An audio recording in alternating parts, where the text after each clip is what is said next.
Day 11 of the cruise started off with our second visit to Elephant Island. We approached from the south and cruised along the south shore out along what it looks like on a map would be the elephant's trunk. Yeah, we'll just start off by showing the ice that's on the Lido deck back here by the pool. And let's go up on top, see if we can get a shot of Elephant Island. This cruise really brought home the fact that why Shackleton and his guys could not land when they first got here, because there was no beach on the southern shore for them to land their boats. All right, it is the 11th day of this cruise. It's the 30th of January. It's about 10 minutes till 6 in the morning, and there's Elephant Island. We arrived early, obviously, and excuse me, the captain is just kind of circling here. We weren't supposed to be here until, I don't know, at least 7. I think it was 8 o'clock, but you can see that fog rolling in. I think it's going to obscure the island again. So the people that come up here at 8 o'clock are just going to see a fog bank. So I thought I'd come up and take a little bit of a picture again so that we can see more of the island. This must be the far eastern part. The sun is directly behind me as it's coming up, and it looks like the northern part is being obscured in fog, and that's actually where Wild Point is. That was named after Frank Wild, Shackleton's second in command, that he left in command of the 22 crewmen while he and the other guys went in the James Caird lifeboat. All along the southern shore of the island, it was either steep terrain going right down into the ocean or glaciers that were flowing right down into the sea. No place to land a boat. So this is the southern end of Elephant Island, January the 30th. Crossed for a few more whale sightings.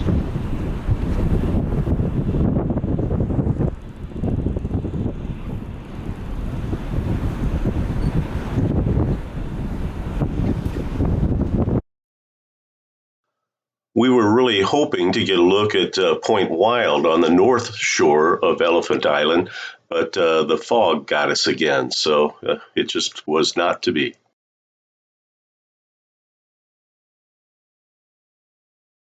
Illuminating it quite nicely, and nearly all the peaks.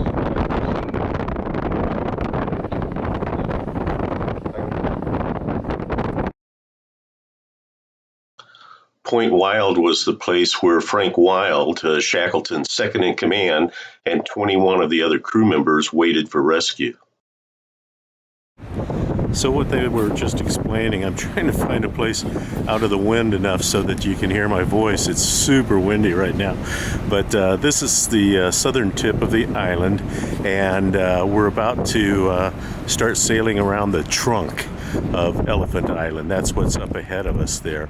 So we're going to have to turn to the right to go around the end of the trunk. And they were saying that at the end of the trunk is Cape Valentine, I believe is the name of it. And he was explaining that that was the first place that Shackleton's crew tried to come ashore. The 22 crew members waited for 135 days at Point Wild, never knowing whether Shackleton and the other guys in the James Caird even made it to South Georgia Island. So they couldn't really find a place to safely come ashore here. The James Caird, the lifeboat that Shackleton sailed to South Georgia Island, still exists. It's in a museum in England. So we finally kind of worked our way around to the tip of the elephant's trunk, the eastern part here. And that's Cape Valentine. And if you look just to the left, right there, I'll center it up in the frame. There's the bay that's kind of protected. Has the glaciers coming down on the sides of it, but there's a little protected area there.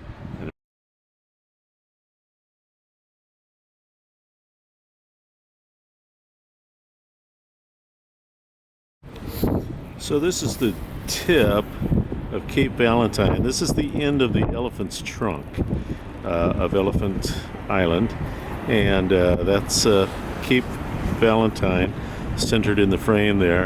And you can also kind of see some rocks off to the right there. I'll kind of center that up in the frame, and a little area just to the north of Cape Valentine there. And seems to be some question as to whether or not there's a beach over here that the guys might have landed on. But they're also talking about Shackleton's second landing. Top So of Cape Valentine is 244 meters, which you can make out. The top of Cape Valentine, which has its head in the clouds, is 170 meters. And the main range goes to 500 meters in several places, 830 just in above the stadium, and 746 further along the northern coast. But most of it's well above the 500 meter contour. I don't know if you could make that out or not, but he was just talking about the heights of the peaks here.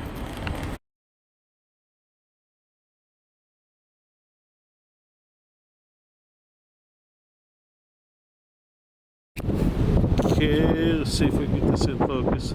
So we're about to lose our visibility here. We're going into fog, but we're just on the north side now of Cape Valentine, and there actually is a tiny beach up there. If I can get focused in with my telephoto well enough, we can clearly, you can see waves breaking on that beach.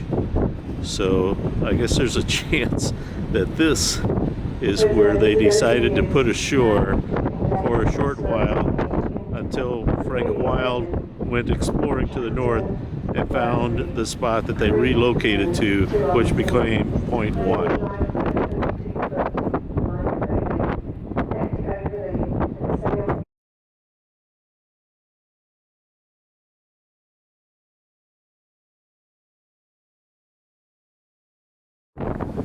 So it's about 5:15 on Monday, the 30th of January. We're out in the middle of the Drake Passage. They're calling it gale force winds. You can see the water blowing off the top of the waves there, and yeah, it's pretty strong winds, all right.